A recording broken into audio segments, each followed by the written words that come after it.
네, 안녕하세요. 용감한 오렌지 신연우입니다. 가정폭력을 말해요라는 당사자 운동을 하고 있습니다. 오늘은 저의 그 사건 공판이 있는 날이었어요. 제가 너무 괴로웠고, 제가 너무 어려워서, 저의 사건을 대표로 해서 가정폭력에 대한 사건 지원을 좀 해달라, 이 사건에 관심을 가져달라 하면서 지금 시민운동을 하고 있습니다. 오늘 공판은 가정폭력 가해자인 남편, 이제 지금은 이제 이혼이 성립이 됐기 때문에 전 남편입니다. 이 전 남편이 이제 한 2년 전, 2, 3년 전에 한창 이혼 소송이 진행되는 과정에서 저를 아동학대로 고소를 했고, 그 고소가 이제 그 고소가 오늘까지도 형사 재판으로 넘어와서 다시 한번 판결을 받게 되는 그런 상황입니다.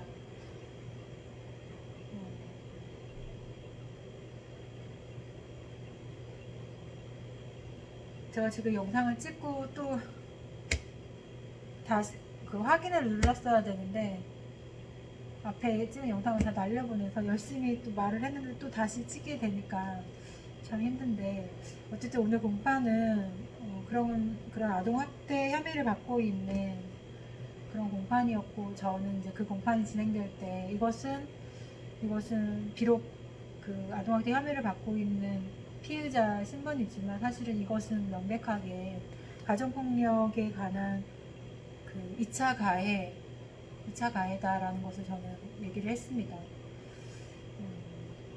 아동학대라는 것의 진짜 범인을 가리려면 앞서 일어났던 가정폭력에 관한 선행된 사건 조사가 필요하고, 그 가정폭력에 관한 수사와 결과와 그것이 미친 민사이혼 소송의 결과들이 굉장히 성차별적으로 이루어졌다라는 것을 또 재판부에 얘기를 많이 했습니다.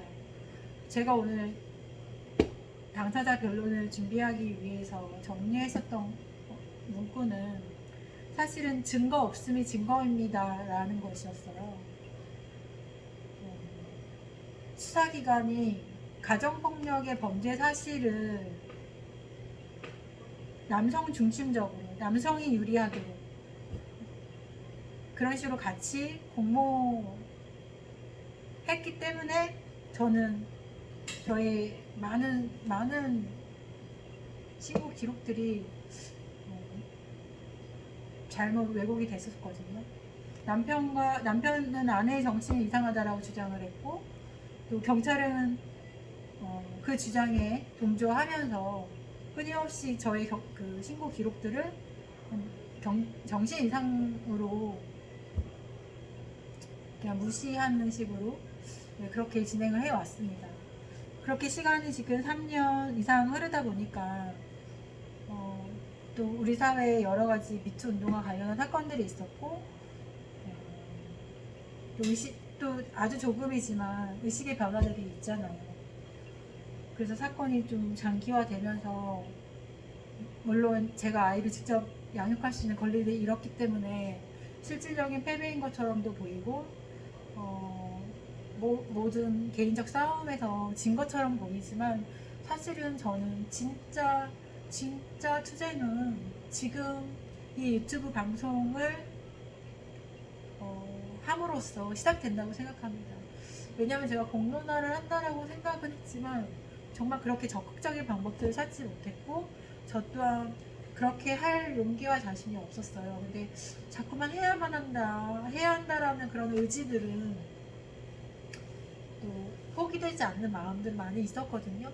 근데 그런 전통적인 인식 앞에 내가 얼마만큼 논리 정연하게 싸울 수 있을까, 그렇게 내가 준비될 수 있을까라고 생각하면서 지금까지 참 어리버리하게 누가 봐도 정신 이상자처럼 그렇게 싸워왔어요. 근데 이제 오늘 공판을 하고 오면서 어쨌든 그 어리버리한 5년간의 그런 말들과 운동과 생각들이 결국 더 단단해졌다라는 생각이 들었고, 오히려 고소인은 이제 뭐 눈물로써 참회를 하면서 뭐 아동학대로 아내가 처분을 받기는 것을 원치 않는다라는 거의 고소 자체 행위에서 한 발 빼는 그런 형국이었고, 이렇게 된다면 이 사건을 밀어붙였던 경찰과 검찰의 그런 공모된 편파 수사, 강압 수사, 이 사건들 자체가 이제 오히려 처벌을 받아야 되는 그런 상황이 되겠죠. 쉽게 경찰과 검찰이 처벌을 받게 되는 상황이 오지 않을 거라고 생각은 합니다. 근데 또 쉬울 수도 있다는 생각은 들어요. 벌써 5년 이상을 지금 싸워오고 있고,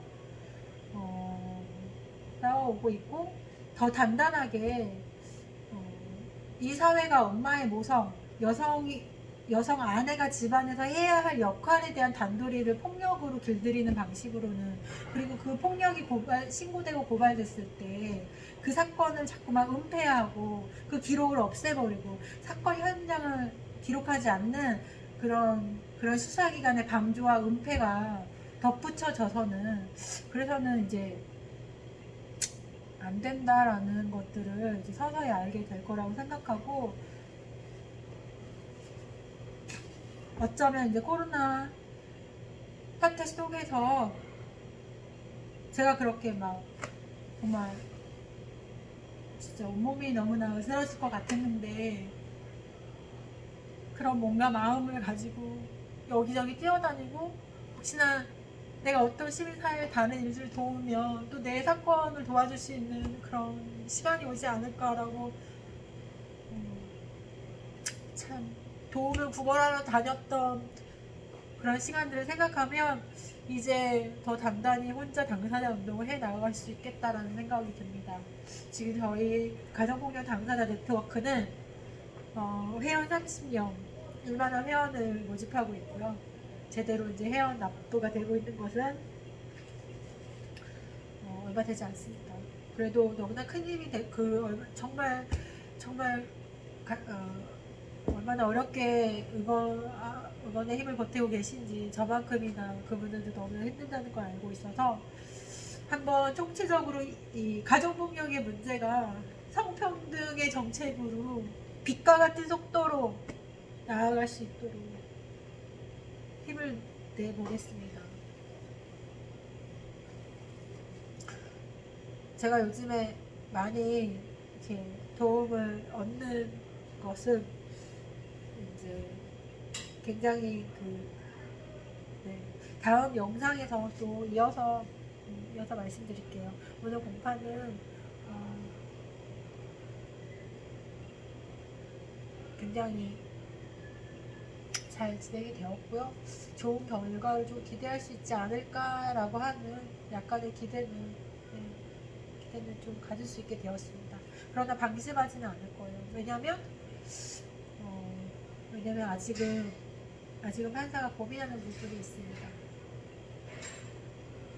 그 부분의 그 공백이